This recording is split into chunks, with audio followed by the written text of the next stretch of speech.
অবশেষে সেই সময়টা চলেই এলো। বিদায় নিল মিঠাই। 2.5 বছর পর অন্যরকমভাবে শেষ হলো মিঠাই। অনেক আগে থেকে অনেক জল্পনা চলেছিল কেমন করে শেষ হবে মিঠাই। যা যা তোমাদের জানিয়েছিলাম সবটাই মিলে গেছে।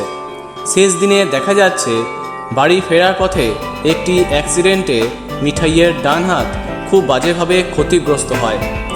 ডাক্তার এটাও জানিয়ে দেন যে হয়তো হাতের কিছুটা অংশ বাদ দিতে হবে। এমনটা শুনে সিট যেমন তেমন সবাই ভেঙে পড়ে। তারপর গোপালকে হাসপাতালে নিয়ে আসা হয়। সবাই তার কাছে প্রে করে যাতে মিঠাইয়ের অপারেশনটা ভালোভাবে হয়। গোপালের ইচ্ছাতে মিঠাই একদম সুস্থ হয়ে ওঠে।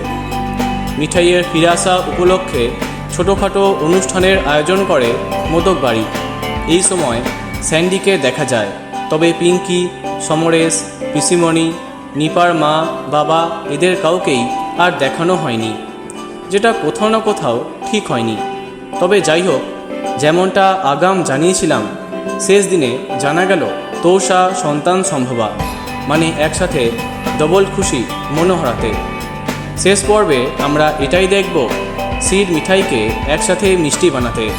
এবং সবথেকে যেটা ইন্টারেস্টিং ছিল সেটা হলো যে ধারাবাহিকটি আরম্ভ হয়েছিল সিডের আই হেট সুইটস এই বলে, সেটা শেষ হলো আই লাভ সুইটস। হ্যাঁ, শেষ দিনে মিষ্টি খেলো সিদ্ধার্থ। সবাই এই খুশিতে বলে উঠল জয় গোপাল। শেষ হলো সবার প্রিয় মিঠাই।